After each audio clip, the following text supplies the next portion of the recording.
the most dangerous money belief you still carry didn't come from adulthood, it came from childhood. And if you don't catch it now, it's still running your finances on autopilot. You work hard, pay your bills, do everything right, yet money never feels calm or under control. Payday comes and disappears. Wanting more brings guilt. And deep down, it feels like everyone else figured it out, except you. Here's the uncomfortable truth. Your biggest money problem isn't income, inflation, or the economy. It's a belief you absorbed before you even understood money.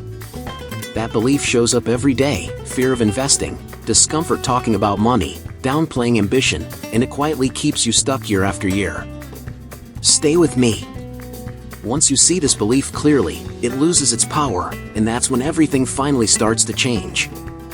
A lot of people absorb the idea that money is bad before they're even old enough to spell it. Growing up, someone hears side comments like "money corrupts" or "rich people lose their soul," and that quietly shapes their money mindset. From a financial psychology standpoint, that belief doesn't stay abstract. It leaks into daily habits, spending choices, and even career decisions. Without realizing it, personal finance becomes a moral battlefield instead of a skill set to master. Think about how this plays out in real life. Someone works hard, gets a raise, then immediately feels uncomfortable about earning more than friends or family. That discomfort leads to self-sabotage, overspending, avoiding saving, or rejecting opportunities to learn how to make money. It's not lack of intelligence, it's conditioning. Financial education rarely fixes this unless the belief itself is challenged head-on. A clean reframe helps here, and even pop culture makes it obvious. In The Pursuit of Happiness, the main character isn't chasing money out of greed, but stability, dignity, and choice. Money in that story is a tool, not a villain. When people internalize that lesson, finance tips stop feeling dirty and start feeling practical, like learning to drive instead of fearing the road. From a practical angle, the shift starts small. Someone can journal where their money beliefs came from, then replace vague guilt with concrete money habits like tracking expenses for 30 days or reading Rich Dad Poor Dad for perspective. Numbers don't lie, emotions do. Studies consistently show people who budget intentionally feel less stress, not more, even at the same income level. Once money is seen as neutral, something interesting happens. Curiosity replaces fear, and learning about investing, saving, and income growth feels allowed. But that opens another uncomfortable door, because if money isn't bad, then wanting more isn't bad either. And that belief is exactly where the next internal conflict starts to surface. A lot of people grow up confusing desire with greed, and that confusion quietly caps their financial growth. From a financial psychology angle, wanting more often gets labeled as selfish instead of strategic. Someone might say they're fine financially, but deep down they're stressed, underpaid, and exhausted. That inner conflict blocks healthy money habits before they even start. This shows up in everyday choices. Someone avoids asking for a raise, even when they've earned it, because they don't want to seem difficult. They hesitate to learn how to make money outside their job because it feels like wanting too much. In personal finance, guilt is expensive. It keeps people stuck in survival mode instead of growth mode. Movies and shows nail this tension perfectly. In Rocky, the goal isn't just winning money, it's self-respect and proving worth. Wanting more wasn't selfish, staying small would have been. The same logic applies to money mindset. Wanting financial stability, savings, or freedom isn't about ego. It's about responsibility, especially when emergencies, family, or future goals come into play. On a practical level, the fix is reframing desire as duty.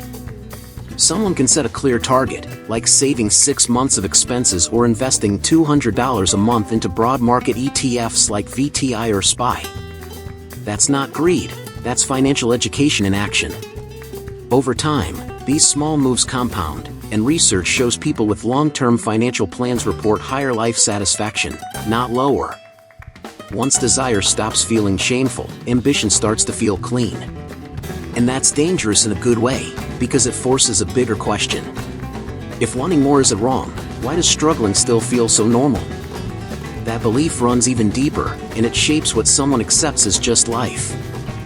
For a lot of people, financial stress feels familiar, almost like background noise. Growing up watching bills pile up, parents argue about money, or credit cards save the month creates a dangerous baseline. From a financial psychology perspective, the brain learns that chaos equals normal. That belief quietly programs money habits that tolerate stress instead of eliminating it. This is why someone can earn more and still feel broke. They increase spending to match income, keep no emergency fund, and call it real life. Personal finance stops being proactive and becomes reactive. Studies show nearly 60% of Americans can't cover a $1,000 emergency without debt, not because they can't plan, but because they never learned that stability is a skill. TV shows reflect this pattern all the time. In Shameless, financial chaos is constant, loud, and normalized. But in shows like Suits, stability creates leverage, not boredom. The difference isn't luck, it's standards. When someone raises their financial standard, they stop tolerating stress as entertainment and start treating calm as the goal. The practical shift is boring but powerful. Build an emergency fund of $1,000 first, then 3 to 6 months of expenses. Automate savings the same way rent gets paid. Apps like an app or simple spreadsheets turn anxiety into structure. Over time, those systems reduce cortisol, improve sleep, and make better decision-making possible. Once stability becomes the new normal, something else breaks. People stop blaming luck for outcomes. They start noticing patterns, skills, and systems behind wealth. And that's where the next belief gets exposed, because many still think wealth comes from chance, not competence. A lot of people grow up thinking rich people just got lucky, like they won some invisible lottery. That belief feels harmless, but in financial psychology, it's a motivation killer. If wealth comes from luck, then learning finance tips or improving money habits feels pointless. Why study the game if the outcome feels random? This mindset shows up fast in behavior. Someone avoids learning how to make money because they assume it won't work for them. They skip financial education, never learn to budget properly, and stay intimidated by investing. Meanwhile, data shows over 80% of millionaires in the US are self-made, not inherited wealth. Skills, not luck, built their outcomes. Movies show this contrast clearly. In The Social Network, success doesn't come from chance, but from obsession, iteration, and skill stacking. The same applies to personal finance. Budgeting, saving, investing, and negotiating are learnable skills. Nobody is born knowing how compound interest works, but everyone benefits once they learn. Practically, skill building starts simple. Learn to track cash flow, read The Simple Path to Wealth, and invest consistently in low-cost index funds like VOO or FXAIX. Even a 7% annual return doubles money roughly every 10 years. That's math, not magic. Consistency beats talent almost every time. Once wealth stops feeling random, responsibility kicks in. And that's uncomfortable, because it removes excuses. But it also opens a new problem. If money is learnable, why do so many people avoid even talking about it? That silence is the next invisible barrier. In many households, money was treated like a forbidden subject, something whispered about or avoided entirely. From a financial psychology perspective, silence creates ignorance, and ignorance creates expensive mistakes. When money isn't discussed, people don't learn personal finance, they inherit confusion. That discomfort follows them into adulthood, jobs, and relationships.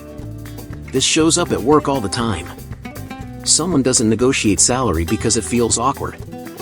They don't ask coworkers about pay ranges, so they stay underpaid for years. Studies show people who negotiate even once in their career can earn hundreds of thousands more over a lifetime.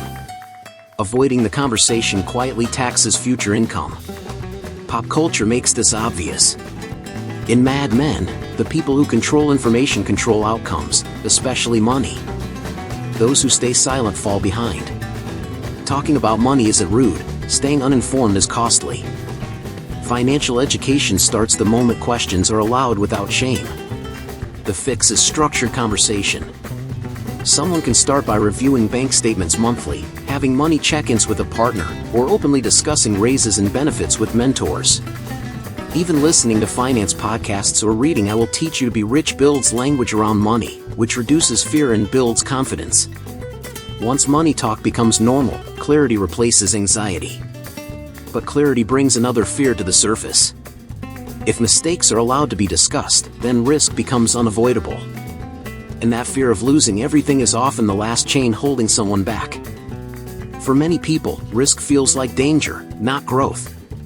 If childhood taught that one mistake could ruin everything, the brain learns to cling to safety at all costs.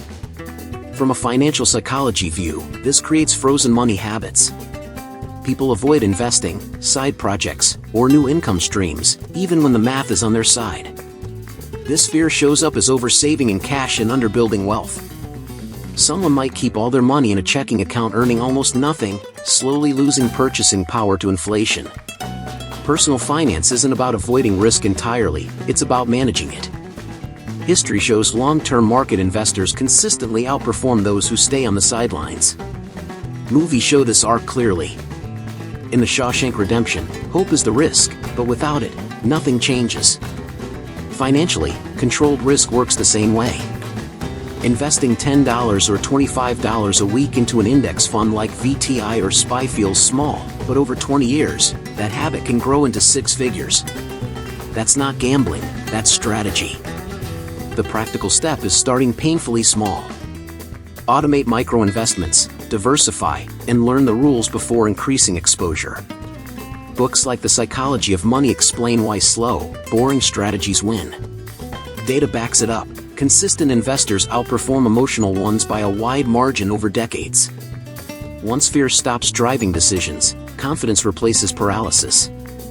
And confidence creates space for a deeper reframe, because money was never meant to be hoarded or feared. It was meant to be managed with intention. That realization sets the stage for a powerful shift toward stewardship. Many people were taught faith and finances as opposites, when they were never meant to be. From a financial psychology lens, scarcity thinking creates fear-based money habits, while stewardship creates structure and calm.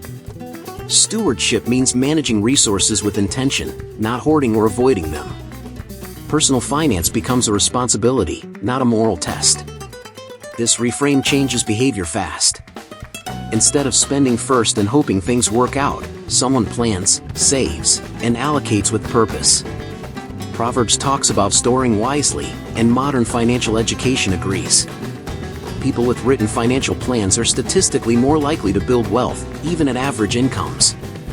Order beats income every time. Movies show this difference clearly. In The Karate Kid, discipline and repetition build mastery, not shortcuts or panic. Money works the same way. Stewardship is showing up consistently, reviewing numbers weekly, and treating finances like something worth protecting. That's how long-term money habits are built. Practically, stewardship looks like automated savings, intentional giving, and investing with patience. Someone might commit to saving 10%, investing 10% into diversified funds, and keeping expenses aligned with values. Over 30 years, disciplined investors can turn modest monthly contributions into hundreds of thousands of dollars. That's not luck, that's alignment. Once money is framed as something to manage, not fear, a bigger truth emerges. Every belief discussed so far is connected, stacking on top of each other. And when those beliefs shift together, something powerful happens. That's where everything finally starts to come together. Remember how overwhelming it felt to believe money was bad, selfish, or something you were never meant to master? Now you can see the pattern clearly. Those beliefs weren't facts, they were learned scripts. And the moment you started questioning them, your relationship with money began to shift. You're no longer reacting out of fear, guilt, or silence. You're choosing awareness, structure, and intention. At this point, you're already ahead of most people. You understand how money habits compound, how financial psychology drives behavior, and why financial education matters more than quick wins. The real question now is simple but powerful. What belief are you willing to drop first?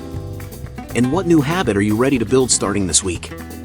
If this kind of perspective is helping you rethink personal finance and how to make money with clarity, hit that subscribe button and turn on notifications right now. Subscribe so you don't miss finance tips that can truly transform the way you think, earn, save, and invest. This channel is about building a strong money mindset that actually holds up in real life, not just theory. And if you're ready to go deeper and apply this in a structured way, there's something made exactly for this moment. Holistic Health. Nourish your mind, balance your finances, transform your life was designed to help you align your mindset and money step by step. Inside, you'll learn how to create sustainable money habits, eliminate debt strategically, build passive income streams, invest with confidence, and maintain mental clarity under financial pressure. Click the link in the pinned comment now and start transforming your finances today. Check out the material in the pinned comment and take action while this clarity is still fresh.